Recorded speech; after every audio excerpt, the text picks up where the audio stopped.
Well, hello and welcome. This presentation is called Generative Context Engineering Simplified. First things first, can we all stop using this? Let's never speak of it again. My name is Robert Maxwell. I'll be your tour guide over the next 50 minutes or so. Over the years, I have been accused of several titles: actuary, IT guy, data guy, fund manager, day trader, jazz musician, mountain bike coach, and tinkerer, sometimes hack. I do take exception to the one term in particular. I do not day trade. All right, so our agenda for today is we're going to review the building blocks of the large language models, just very generically, off-brand, generic brand, what you can expect to see. We're going to go over context engineering and context control. Again, very generic, off-brand. We're going to build a few generative agents, and then we're going to put the agents to work on a real project. Apprehensive about using LLMs? Of course you're not. This is full stack actuarial. You've probably used all kinds of technology that you can get your hands on and broken it and remolding it and so forth, if you're like me. So maybe you're just apprehensive about paying attention to my voice. And if that's the case, you can download the handouts at the following link and use a QR code on the slide if you like. So there you go. There's quite an in-depth library there for you. All right. So I want to start out with a concept called apprehension. That was the tagline of this presentation. And apprehension is exactly how we should be grasping the large language model ecosystem. The fact of the matter is, it is novel technology, and you learn by figuring it out to an extent. So my guess is that most of you have spent a fair amount of time tinkering with this. I know that I have.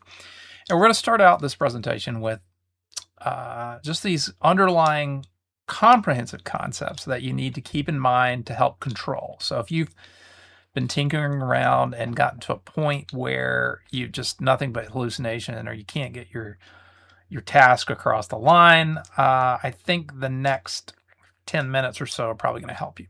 So apprehension is the grasp, intuitive perception, a foundation for deeper work, or riding a bike, aka pattern recognition. Really important. Don't try to get everything. It's moving too fast. Comprehensive learning is the book learning. That's studying for actuarial exams. That's a complete understanding, applied and tested, measurable, reproducible results. Now we just have to accept the fact that every little detail is not going to come to the fore. We may not understand what it's doing all the time. Okay, so we need to have checkpoints. We need to have governance and controls, and that will be addressed. So LLM engineering, bottom line, it needs to be grasped from left to right on the slide. So what is context engineering? These are the basic parts that make up the model agent combination. Very simply, native training, that's what's embedded in that model release. So ChatGPT 6.1 or 7.1 or whatever the next one is, comes out. It is made to do and understand certain things natively. Okay, so what it's been trained on, that's what's there. This is going to slightly vary between model provider to provider, but it's just kind of the black box parts. Okay. Context window. This is the important part. This is the part you control. Context window is the non-structured container space for data retrieval, prompts, and generative material in your session. Okay. This is what you have control over. We're going to go over how to lock it down, move things around, have repeatability. Yes, you can have repeatability. Tokens are the units of data. On an API level, tokens are what you are charged for. Ultimately, that is the piece of data. These are stored as vector databases. And of course, there's the logical processing itself, and that's going to be handled by the GPUs. that's going to sort of put all these pieces together. It's going to marry your context window with the native tokening of the system. Okay, that's just very simple, very simple. For those that don't know, an LLM is a very fast, very deep language pattern prediction tool. Its job is to predict the next string of tokens based on massive confluence of its native training and the user context of your session. Pretty simple. Let's keep it really simple. There's details. We're ignoring those for now. Okay. What does a token equate to in real terms? So this is a handout table that'll help you. So this is, if you're not aware of this, this is just book size. We've got, the number of words. You think of most of the big boys, Claude, Sonnet 4.5. I think you're getting possibly 1 million tokens now on that, but you're definitely getting 200,000, and that's going to get you a pretty large book. Okay, so 500 pages. I've trained entire books. Works great. So just keep that in mind. Those are going to be your limits. Challenge with token management is that you don't always know when you get truncated. When you run out of space, the model just tries to cheat and work with what it has. So some of the available products that are out there. This is as of today's recording date, December 4th, 2025. These are the approximate limits for the context on each LLM model platform. These numbers have been increasing with each release, but it's very important that you have an understanding of your context window requirements so that you'll use a model that will support what we're trying to do. So if you don't know how many tokens you're using in your context, just ask it. It will tell you how many input and outputs. Very informative. Token size is roughly related to how long something takes to finish. Just keep your token budget in mind. All right. LLM input formats. Okay, so we're making a simple attachable markdown agent, or you're using an LLM prompt, you can just put plain text in. You can write a book and put it in there, and away it'll go. Okay, so, but this graphic illustrates that that's not the best way to talk to it. If you're really serious about, if you're trying to get, trying to change your oil in your car, plain text is good enough. But if you're trying to do something, as you'll see the demo later on, markdown is the special sauce. It works extremely well. You can embed formula libraries, you can embed Python, JavaScript. Very, very powerful. The agent has been trained to read that format. JSON, obviously, it's kind of the data format of Python and web, JavaScript, and pretty much everything today. JSON is formatted in terms of name value pairs. And if you use good names, it's self-documenting. The LLM understands most of what it needs to understand. Amazing stuff. YAML. Flip to the next slide. I'll leave this for you guys to look at a handout because all the main stuff ends with YAML, starts with YAML. So YAML.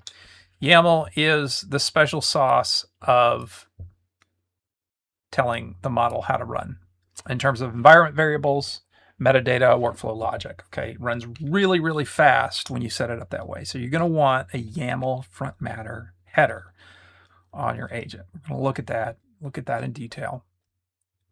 Following that, you're going to have a markdown body that's probably in this markdown format. I have handouts in the QR code, in the link that provided. I do have handouts that explain how to create the markdown format. I suggest you learn it if you aren't already using it for your documentation.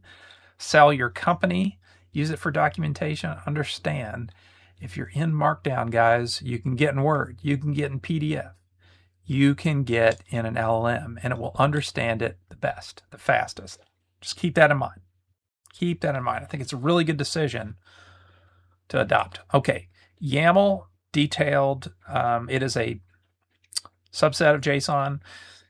Detailed handout on how to code YAML. You can build extensive workflows in a single document file, and then to complete sort of this basic markdown structure, always have an output specification that will give you the reporting results that you want on a consistent basis. Okay, go on YouTube. You're going to see more than 3 containers here. You see all different kinds of things. I'm trying to keep it simple. This can get complex. What we're dealing with is a microservice workflow. That's what it is. If you know microservice architecture, I've presented to you basically like 3 microservice agents here, a YAML agent that tells it what to do, how to do it, where to do it, in what order. You could think, if you're a mainframe guy, you probably remember JCL, right? You had to allocate disk space and cylinders and all that kind of stuff. Well, YAML kind of functions in that way, just a lot faster. And then Markdown, your Markdown format is essentially pseudocode. So you don't have to be precise in coding anymore. You just need to be descriptive and have ways of checking that the LLM properly interpreted and executed. And then, of course, output specification. And in the output specification, that's usually where I include validating agents. Okay, that's another point here. It's not a hive mind. A lot of people treat it like it's a hive mind. Well, AI is going to take over the world. The truth is, all these code segments are independent agents working separately, and there is almost no cost to throwing additional test agents at your workflow. I mean, there's a cost to tokens, but again, we're going to manage that. We either think it's the cost of not catching some issue is much higher than linking together a number of qualitative steps of your work. Okay, so don't forget that. It's really, really important. All right. Okay, so context parameters. These are how you're really going to control what happens in the background of your LLM agent. And we'll just go through some of the most popular ones of these you may have heard. So temperature ranges 0 to 2. Most of these guys are going to start with a 1. I think all of the models let you change the temperature. That is true in Perplexity. The rest of these in Perplexity is not true, but all the other major brands, I believe all these parameters other than Perplexity you can change. So temperature is just how creative it lets you get, just on a general scale, 0 to 2. If you want to really button it down, be more professional, you're going to lower that value. If you're going to do creative writing, you're going to raise that value, etc. Top P. So top P is going to be sort of the top probability or the cumulative probability. So if I put 90.9 here, it's going to give me where the answer is above 90% probable for the next token, which is almost no answer unless I do something very, very precise confluence on. So, that's something to experiment with a little bit. Top K is going to be an integer value, the most popular token. So if you want to just say, hey, give me the top 2, only pick from the top 2 every single time, you can set top K equal 2, and you're not going to get a lot of divergence. If you're doing mathematics in a language model, you might want to lower the top K down quite a bit. So min P is kind of another way. It's instead of cumulative probability, I think it takes it looks at the top token and says that everything that else to get included must have at least some percentage probability of the top token, I believe, something like that. So you can experiment with that. I don't think it gets used near as much. And then max tokens is going to limit. It's going to control your API cost. It's going to limit how long of an output you're gonna do. If you did like max tokens of 500, you're going to get paragraph back or something. If you do max tokens of 8,000, it's going to be more. So I think most of the work that I do, I'm trying to make max tokens to be the max. But various different test cases, you might lower that down. You would lower it down if you're building a workflow, a chat bot that was, working with a customer, that sort of thing. So you'd raise it if you want to like expand the analytics, all of that. So seed is going to be default as null, which means it's going to use all of the data context that you've trained as a user. It's sort of built up in the background. If you want to clear all that out, very important for QA, you want to use 42. That's just a standard. You could use like 45, and I think it'd still work. It gives you a free but fresh context window, and without any, like the default. Like you just opened up a new version of ChatGPT 5.1, and you're the first time user, whatever. That's 42. Okay, so keep in mind there's all kind of influence that's happening if you're just using your regular user account. So it will take, and this is the next thing. So frequency penalty. If I ask the same question 4 times and I'm running a frequency penalty here, it will not answer it the same way 4 times in a row. It assumes by my re-asking the question is essentially a did not like the first answer. So it's trying stochastically another attempt. So keep that in mind. If you're doing QA testing, I've run into this. If you're doing QA testing and you need a fair amount of, let's call it like distance reproducibility, if you will. So for example, I'm asking a question that has one word different. The model's going to typically see that as being very close to the prior question, and it's going to want to diverge its answer based on some of these, just the way it's designed, right? It doesn't want to keep answering the wrong answer, the answer that you don't like or that you keep reprompting by default. So to get a good test environment, you're going to want to lower these penalties down, and let's say, hey, you can keep repeating yourself as many times as you need, because I need to test 5 different scenarios that are 1% different. So this is something I discovered the hard way. But it's quite gaslighting to get great test results, and then as you continue testing to kind of diverge and not know why.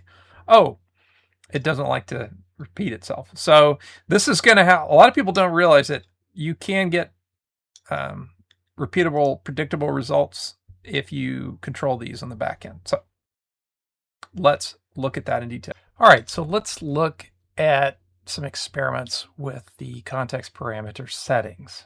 So first and foremost, you need to have a general idea of actually how this works. As we all know, this is a different presentation. All probabilities are conditional. All probability. There's always implicit conditionalities on all probabilities. It's just a given. So, but if you didn't know that, congratulations. Now you know. So I have said here, if the cow goes moo, what did the fox say? So what this LLM is going to do is going to turn my conditional question into essentially a token vector database or a token vector harmonic wave, okay? So then it is going to predict the next section of the wave or the next token of the wave as a response. And it's going to predict that stochastically unless I tell it otherwise. So we've asked this question. And by the way, that would be all of the depth, most detailed things we could provide. We're going to provide it, let's say, Beethoven's Ninth Symphony of language. And it is going to predict the next movement based on what it has stored harmonically in its mind. Okay, that's just the way I think about it. But fire this off. The top most probable answers. And here we go. Of course, everyone knows it's ring, ding, ding, ding, ding, ding, a ring, a ring, a ring by 52%. But let's suppose, I like how nobody knows, it's not literal. Okay. So let's suppose show only top k equals to 3, reprompt. All of this is in your handouts. Apparently can't spell. There we go. And then of course it readjusts probability, very skewed. So let's say, let's see, top P equals to 0.3.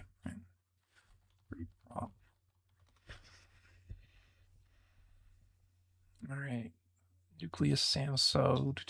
There you go. So the probability must be greater than 30%. Only ring, ding, ding, ding, ding, ding, ring, ring, ring is the correct answer.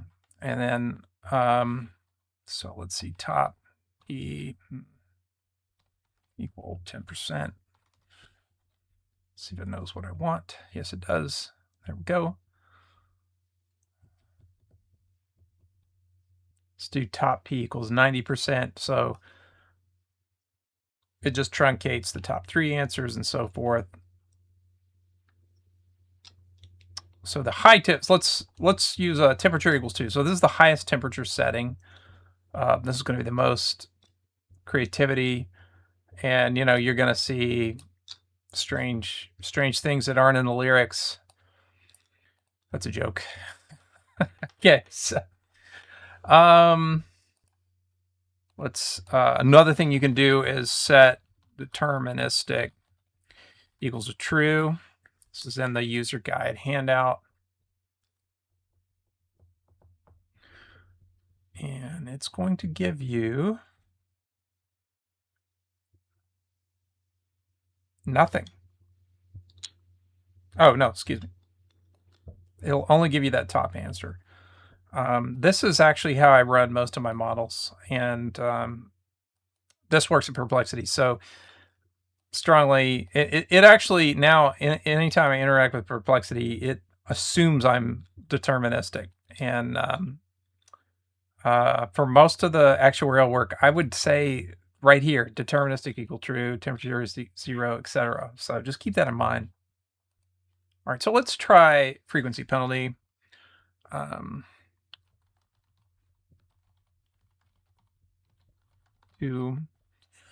Let's make it penalize reprompt with other default settings. Okay. All right, so it suppresses ring ding ding here. Even though it's obvious that that should be what comes out, it's already used that. So now it's saying, no, I'm not gonna do that. I'm going to the next thing, going to the next thing. So if you're testing for repetition, you're gonna have a nightmare. But let's do set free penalty equal to -2.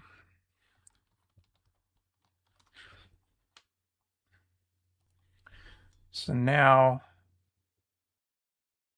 there we are. This is extremely important to understand how to change when you're testing and reveal it. So the other thing while we're here, we can say how many input and output tokens were used. Always ask, it will tell you, it hides this stuff from the user, but it will generally give you at least an idea. So I'm going to estimate. So let's say, you know, I have 5,000 characters or so, and we're using the 5.1 methodology. So it's estimating around 725 tokens in this entire space, give or take, right? And so I have, let's estimate number of available tokens. So it's still saying, you know, I have 197 tokens left here based on this little back and forth. So now I'm saying set the presence penalty to -2 reprompt. There we go. And it skewed it more toward the most popular answer. if I want to do more sort of like a brainstorming exercise, I could say set pres.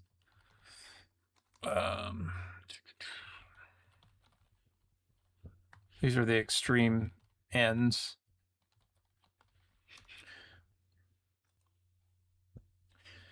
Let's see. So now, we're bounding out new ideas beyond the original by increasing it to 2. I think default, we come in at 0 here. Very similar to frequency and repetition. They're just slightly different.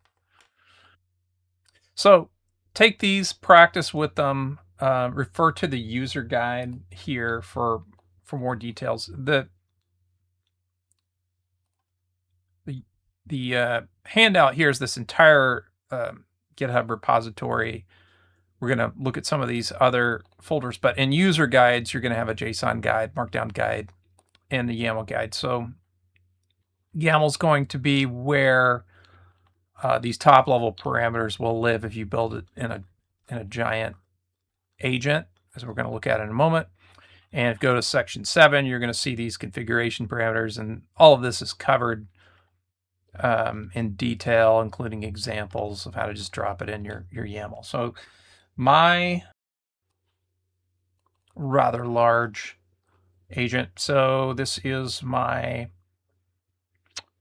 dilution forecasting agent. It's about 2,000 lines of code. The YAML is about 100. So I have deterministic equals true here set. That's kind of my go-to, and then I'm not penalizing any repetition. But this is where you would put it here in the top, and your other metadata and various things is YAML. I found that tremendous outcomes by designing it this way. So, all right, so let's build some agents. Things are about to start picking up pace here, so let's stay with me. In the handout repo, you're going to want to go to agent generators and download these 2 guys. Okay, so I have 2 generators. These are going to be the seeds to create markdown agents. The first one actually creates agent. I've nicknamed that generator Gen. The second agent is the cleaner, and I've nicknamed that one Rosie from the Jetsons. So what LLMs are notoriously good at doing is creating tons of content, i.e. redundancy. So what happens here is Gen creates about 3 times as much as you need in your markdown specification, and Rosie goes in and determines what's really just redundant and optimizes the agent to use 70% less resource. So this is, I don't know if other people are doing it this way. I just kind of got sick of being super inefficient. So that's nature of engineering. So you have Jen and you have Rosie. There we go. All right. So you've downloaded the agents from the GitHub repo, or you create a new markdown file and a text editor, etc. You are going to take the generator. You can just simply add it to the chat or do the plus or however you like, and say create an auto mechanic, right? And it's going to give you the right. So, and then same thing with the cleaner. Once you've got something there, you can add them to the chat and say optimize this mechanic. Okay. So if you don't, I'm going to switch over to Perplexity here, where I've got the entire workflow set up where both of these agents kind of churn through and go really quick. But if you're, if you're a GPT user, like this is kind of how you do it, it's going to give you some code. You can copy that into a text editor. I build all my stuff for Perplexity, so we're running in GPT 5.1. Good luck. We'll see how it goes. But so I'm having it create a downloadable file. It's going to make it easier. This whole block above it is considered the markdown agent. There we go. So it created a file. Very good. And I took these two agents and I put them in a perplexity space. You could do that probably in your own whatever LLM you choose to use. So I've got a workflow built in. First of all, it's going to generate and then it's going to optimize and clean. So let's build an agent. Start with something simple. So Jen, create an actuary named Andy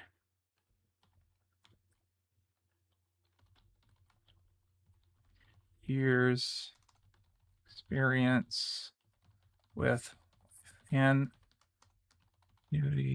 products and is FSA. All right. Output result is a mark. Submit that. All right, let's, while that's running, create an named audit Wendy. All right, so you can create as many auditors as you like, as you need. Let's see, do markdown format. Kick that off.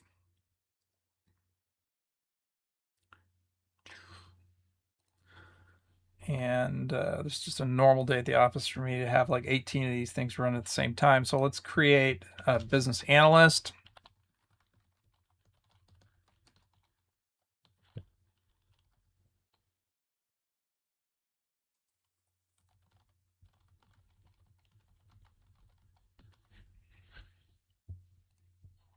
I'm running these in research mode to get more tokens. Okay, so let me just walk you through the workflow. So right now we're creating that auditor in the raw, and the second agent is going to come in and clean it up. There's the raw agent. It wasn't too big, 8 or 9K, and then the cleaned up agent was, I don't know, a little bit smaller. I've just found mass improvements in my outcomes when I clean these guys up. So what we're calling this guy is a hybrid retrieval augmented agent. That's just kind of what I call it. I mean, typically I have, here's some data, go and use these websites, this data to perform your operation. And then you're acting as some sort of professional designation. Okay, so if we have like, you're an actuary, you're an accountant, you're a lawyer, do not use LLMs for law work, by the way. That's another conversation. You are a web developer, you're a Profit or Axis expert, etc. So you can create all of those guys. Let's go here. Yep, here's our actuary, 13K. I've gotten these to bloat way out. This is so much better when I clean them up. He's going to run that by default under deterministic equals true and the low temperature. So this is, that's who we are, guys. just gotta own it. Okay, so, and our last one, business analyst. All right, take a peek at that. 9K, these are coming in pretty good. So this guy's, it's calling a RAG agent. So this is, RAG stands for Retrieval Augmented Generation. And I'm going to show you a very specific one. This agent is still kind of following sort of what I would call a hybrid professional persona, not specifically retrieval augmented generation. But we'll step on that in a minute. Didn't tell it, but they know SQL databases, Excel, BI tools. So this guy's going to write your specs for you when we get into a workflow. Amazing spec writer, this business analyst. We need a developer and a QA person. So let's go build one right now. Let's see, create a IT developer that is familiar with reading Real business specs. We know that's not trivial, right? Expert in Python, JS, HTML, SQL, and similar stacks. And output as bootable MD file.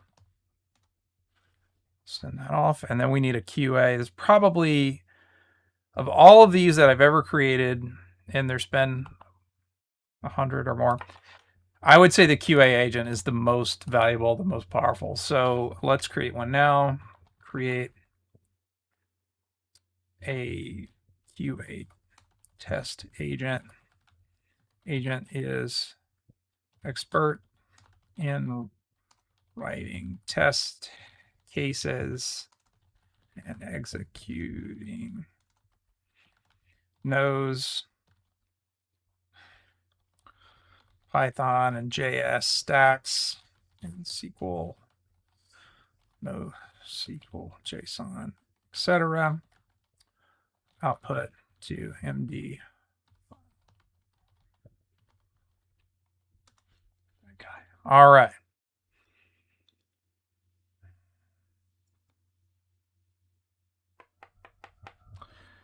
This means something. We'll talk about that later. Okay. Okay, here's the result of our QA agent. Very cool. Okay. And last but not least, this is really cool. If this is all you got out of it, this is pretty significant for the cost of your time. Okay, so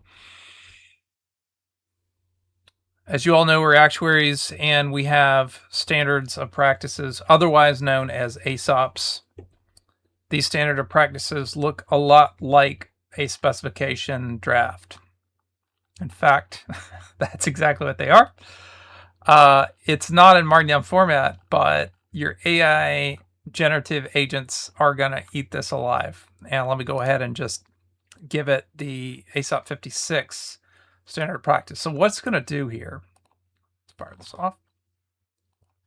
Okay, so what I'm doing now is really a RAG approach. So retrieval augmented generation. I'm using a specific data source to do all the work. So use the following website to generate ASOP 56 agent. Okay, so what this agent is going to do, output to download. What this agent is going to do is essentially function as kind of a peer and tech review role on anything that you would consider to be like actuarial modeling methodology. And it's going to kind of grade it on appropriateness, and it's going to do everything. It's going to bring to life the logic embedded in the standard practice. This could be a slippery slope, but at the same time, you know, we've been using spell check and autocomplete and grammatical stuff in Word. Why wouldn't you train a logical LLM agent to function as your standard of practice to review your work prior to even getting another peer tech review done? Now, does it replace your peer review? No, not suggesting that, to be perfectly clear. Mary Pat would probably, throw something at me. But this is certainly a freebie. You've got an agent that can check your work and expose things, expose problems that you may have under these guidelines. And it does an amazing job. Put it to use before even going to your boss or whatever. This would cost you, 5 minutes? Very cool application. Of course, we've got lots and lots of ASOPs. We've got, 23? I like 56 because 56 has 23 linked inside of it. So I found that when you train this, it actually picks up the data quality guidelines as well. So very cool stuff to have at your side. The other amazing thing about this is that we have a written or unwritten rule of what is and what isn't actuarial work. These ASOP LLM agents don't care. So I can throw this ASOP 56 agent at a CFA equity model and it will grade my model according to actuarial guidelines. And as it turns out, guys, we have the best standards of practice. We've got, I'll just say it, right? We have the better standard of practice than accounting, than FASB, than the CFAs. We have extremely detailed standard of practice. I know we've all grown to kind of groan when we hear about, standard of practice. But this was a kind of a fun find, a pretty powerful thing that we could turn these into logical machines to kind of help us along. So really cool stuff. Play with this, try it out.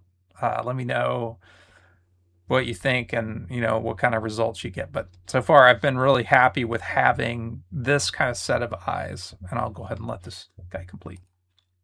All right, so in the full stack actuarial repository that I'm providing here, I've got all of the agents that were created, and I'm going to work these through a workflow as a demo pretty rapidly, but they're available to you if you want to take that ASOP 56 and play around with it, and so on and so forth. Everything is provided for you. Also, while I'm here, there's one called Formula Library. This actually has CRVM formula agent that's it's not a persona as much as a actually had the agent I created as actuary. It's essentially a Jupyter notebook that has all kinds of Python formulas in it that define how to calculate CRVM, and I'm going to put that to use and build an application for you in a moment. But I'm just showing you it's there for the taking. All right, so lastly, I wanted to present a little demo case study for you guys, given all the tools we've developed so far and the generative agents that are on the GitHub repo. So I've decided rather randomly just to make a CRVM web app calculator and audit tool. So let's see here. My specification is as follows: this hand-drawn web page. So that was one piece. Then I started a workflow. So what you need to get out of this is that really it's workflows on workflows on workflows, generation on generation, right? That there's endless hierarchies can be done. This is all about managing it. Use your change management tools, use versioning, control the output, and check your work very carefully. So I actually took my time with this. It might be able to one-shot, but I didn't try to do that. I went through the whole, this is an entire, I call it waterfall on steroids, right? You could call it agile, but really we spent a while getting the functional spec laid down. So that's where I started. I have my business analyst that we trained, brought him in, said, all right, I want to calculate CRVM reserves on the fly. Here's my wireframe drawing, and here's a bunch of requirements. And I pulled CSO mortality tables from the SOA site, converted them to JSON, left them in a folder structure. All that stuff has been provided. And so I had first have the BA, you do this like you do it in real life. You have the BA go through and say, all right, write up a spec and let's review, at least a business spec.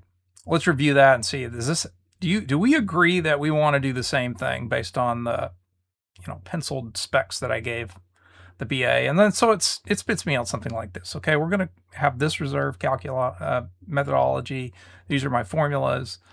etc. Okay, we go all the way through here. On to the next one.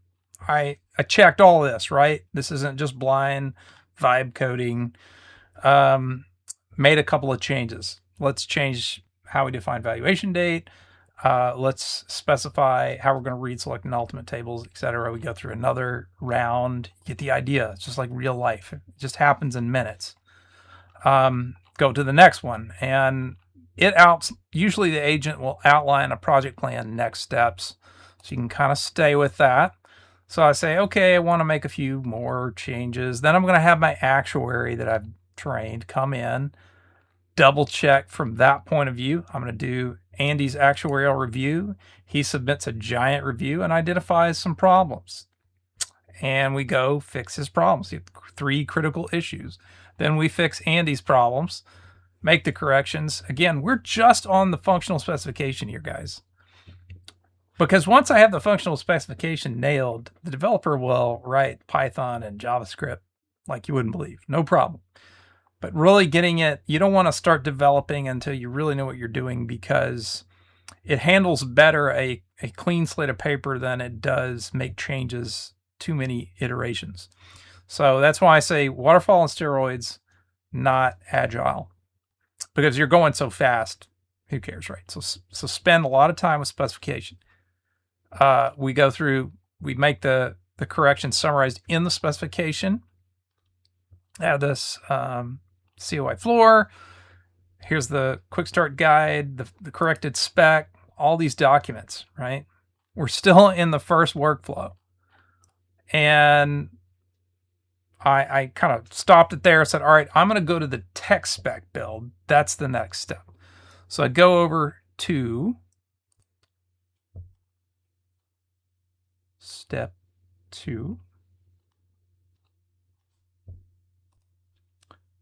Tech spec development. So we're at the top. Okay, back to the business analyst. Hey, business analyst, here's my attachments just to see you guys. I've got my JSON files, business analyst, all the documents that we created in the functional specification.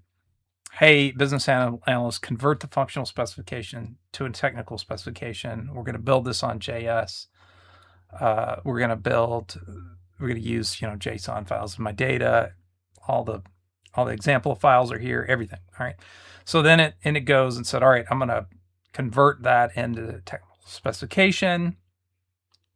And here's the checklist, long list. So I'm going to review all of this as the sprint guy, right?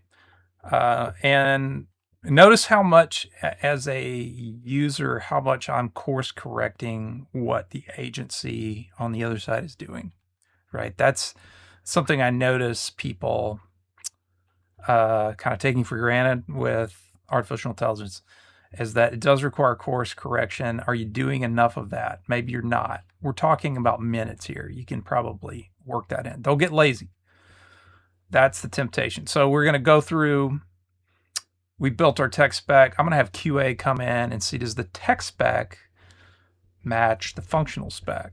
So QA does a review here. Here's all its A+, A-, whatever, pass, fails. It's going to construct a traceability matrix and a test plan, architecture validation, all this other stuff. We keep going. All right. And I am going to collate all the existing documents and specs needed for the developer. Give me the final ones. We've made some changes. I want to make sure we all agree it's the final one. It says it's 400 plus pages. I don't know. I don't think it's that much. Why does it say these things? I don't know. But I mean, I don't know. There's no way it's 400 pages. Anyway, so I'm ready to go. I'm ready to go over and talk to the developer. Waterfall. That's what we're doing here. So CRVM web development. So I pass all these documents over in the form of 7 attachments. Say, hey, developer pro, use all this documentation and create me a site I can deploy to my GitHub Pages hosted site. And away it goes. The first cut kind of looks like this. And it's an embedded calculator inside of Perplexity. I can do checks and see how it looks. So we had a couple of rounds. Now I don't want policy year per se. I want evaluation date. Kind of do it like we would do a evaluation guy.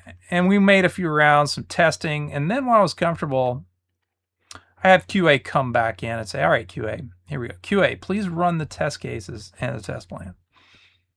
And it's going to run all that. And okay, so we've got some things to address. There were three fails. I love to see that this is real information happening. 3 fails. I had to address some things. As it turns out, it was not reading on this initial pass, was not reading my mortality tables as tables. It had embedded them. It likes to embed data in the code, by the way, when you're developing, particularly in JavaScript. It's a cheater, okay? Don't let it do that. You're going to want to host those things separately. Make sure your pointers work. Test them independently. And so anyway, got all that working, got it pointed to the right place with some manual testing on my side, updated information specs to get it going. We kicked off a couple versions. Oh, this is what they're going to be called. I'm like, yeah, it's JSON, not XML. On we go. And then finally, give me a downloadable deployment package, and that's what it did. I had some follow-up questions about CRVMs and answered them, all that stuff. And I've got a deployable package, and the rest is history. I deploy to my GitHub pages, and that's going to exist. You can host. It's going to exist on this link. You can host your own websites on GitHub if you want with GitHub pages. Check that out. So let's just put in some stuff. We'll put in like a 20-year term, male, make them smoker, $1 million, and 3.5% interest, fine. Calculate 630. So here's my CRVM reserve right there, and my PV of benefits, and the annuity due divisor. So my favorite part, and I wrote all this in the spec. This is super cool because we all work with evaluation systems that aren't this good. But I said, give me the calculation and the formulas for each step so I can test this guy, right? This is AI's making systems, and what even is going on? Well, I can test each one of the, PV of annuity due. I can test the CRVM calculation. Here it is, the max of the benefits and the net level premium and the PV benefits. And then I have my full projection to compare as well. So I've done these for CRVM. I've done a couple of different ones. I took my time. The key is go through the steps. Don't skip steps. Microservice this bad boy. Okay. Think about writing business requirements on a wireframe. Think about making notes, bullet points, turn that into a document, check your document, and then work your way through the technicalities. Don't skip steps. Make sure that you have the functional specification nailed, because the development goes really well. Because then its audit can check the code against the functional spec before we even deploy something in a working environment. So super fast. I realized we went really parabolic in the second half of this guy, but I wanted to demonstrate. Some people say that, this can't be done. It totally can be done. It's all about controlling the context. So handouts, my Substack, LinkedIn, X, all are provided here. The handout, the main handout, this presentation deck, is both at the GitHub handout and will probably be circulated via full stack. So I am learning too. So this is an open conversation. Please feel free to reach out to me. I do like doing this kind of work. I'm excited to see where this goes. And any comments, suggestions, questions, keep them to yourself. No, email me or reach out. I'm happy to get these suggestions. I think this seems like it changes about every 5 minutes. So thank you all for tuning in, joining me, and hopefully we have time for a few questions or conversation. And especially thanks to Full Stack for having me. See you guys soon.